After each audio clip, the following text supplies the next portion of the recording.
Hey friends, so I just arrived in sunny San Antonio. The weather is beautiful and I'm getting ready to head over to the convention, which is literally right down the block, like that way, like 5 feet. I'm excited, this room is tight, I'ma go, we'll talk again.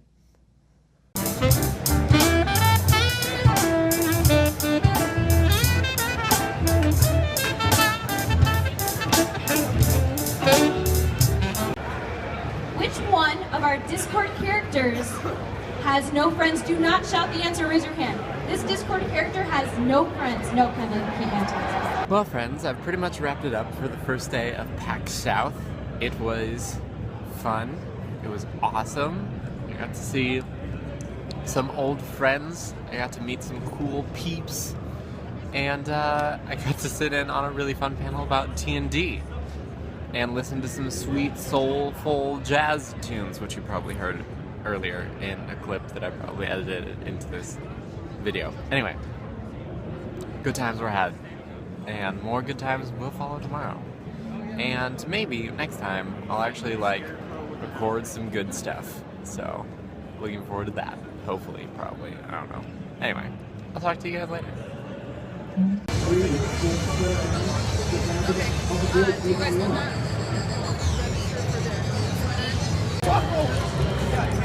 I gotta get away! I'm out of here. Nope. Nope.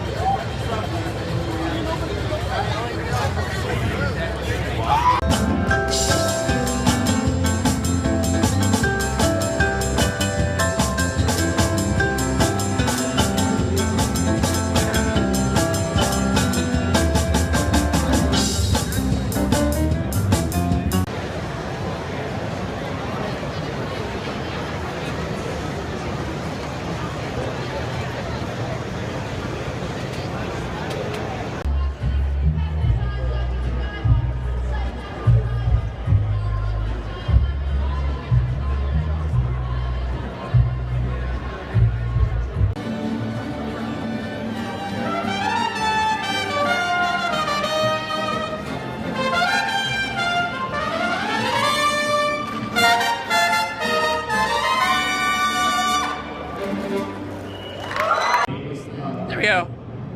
Hey friends, so day 2 of PAX is winding down. It was a good day. A lot of good gaming was done. I saw a really cute game called Tunic, which is about a tiny little fox person. We will play it at some point on stream, I promise you that. I met up with Tracer. They kicked my butt at Mario Kart. I'm gonna have to get that game and get good and trounce them. That's what's going to have to happen. Yes. Yes to that. Yes to all of that. Other than that, yeah, it's just been a super chill day. Mariachi music was listened to, as well as some soulful jazz, and good stuff happened. So, I will see you guys tomorrow for day Trace. Yeah, that's right. That's a Spanish word for goodbye.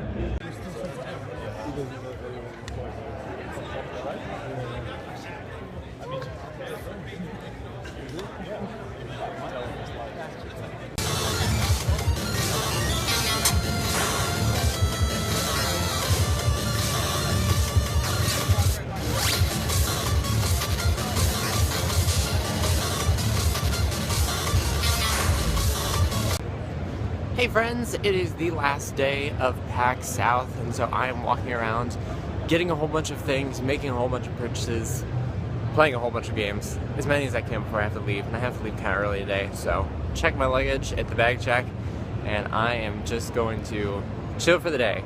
Say bye to all of my friends, and just hang out. Also, I got this sweet bag. You can't see it very well. It says Adventures Kit on it. It's super cool. So, there's that. I'll talk to you guys later.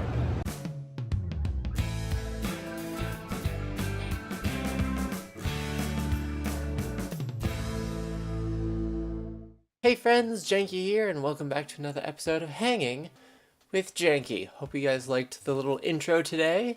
I cobbled it together from little clips that I took while I was away at PAX South. It was all so much fun, and I will talk about it, but I will probably wait until the next podcast to do so, because if I talked about it all right here, right now, that would take me like 30 minutes, 40 minutes, an hour. I don't know, I ramble. So, we will save that for another time. But rest assured, I had a lot of fun while I was down in Texas. Texas is beautiful, Texas is awesome, Texas is great, and let's get on to gaming news, shall we? So I will admit, I don't have a lot going on for gaming news this week. I've kind of been a little out of the loop for the past couple of weeks as far as gaming news goes. But I do have a couple stories, starting with the weird trend thing that is VR chat.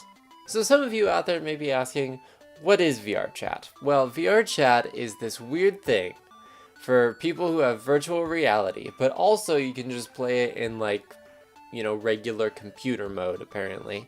But basically, you take on the persona of a character from pop culture, and you get put into a chat room, but it's like an actual room with other people, and you have to interact with them as a character, and it spawns some weird things.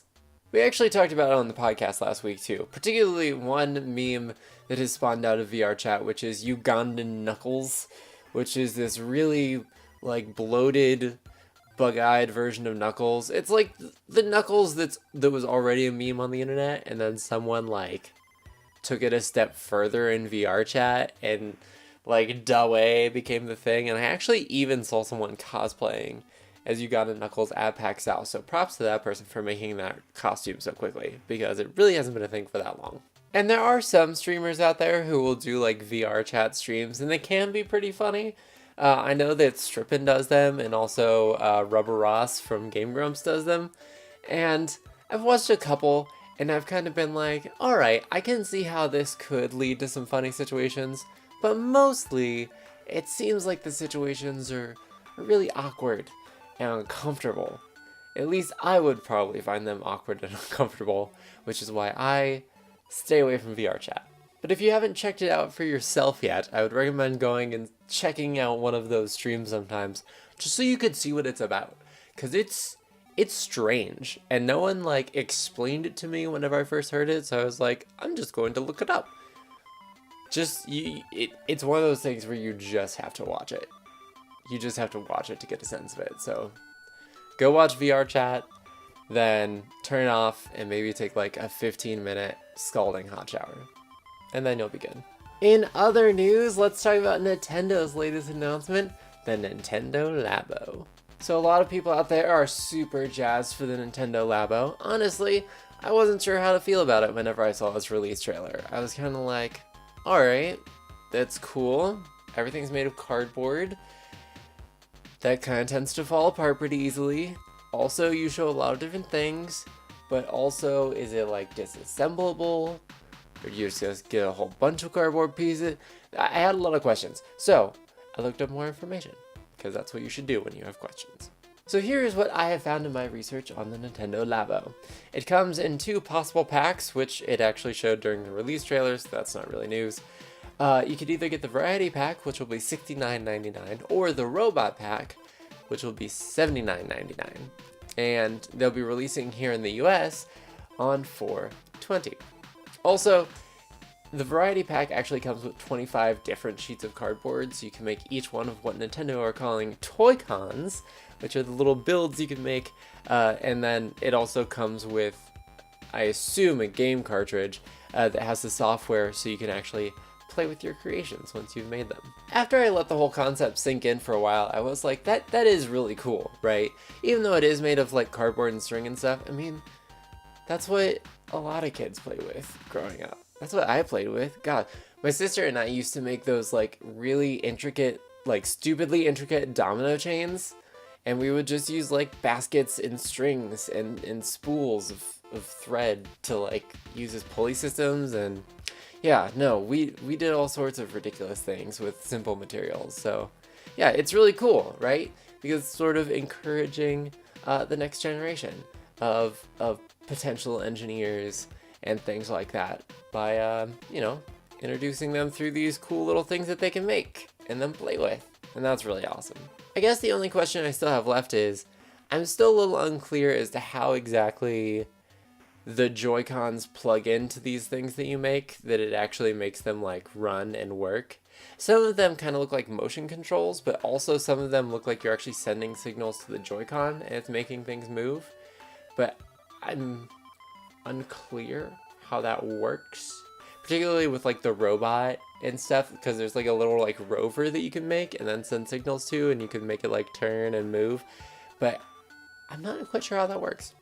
So I am interested to see more about the actual like mechanics of how the Nintendo Labo works. But on paper, it's a really cool concept, and I'm excited to see more about it. And I'm excited to see what kind of creations people may make using the Labo technology. If that's an option, which I imagine that someone will get on top of that as soon as they buy it. They'll just be like, ooh, or we can make this and make our own software. So I don't know. We'll see how it goes. Good stuff, though. Good stuff.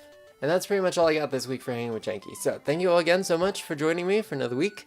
I hope you guys had a good time. If you did, feel free to hit that like button down below. Comments, positive or negative, feel free to leave those below as well. And hey, if you liked it and you think you know someone else who might, feel free to share this video as well.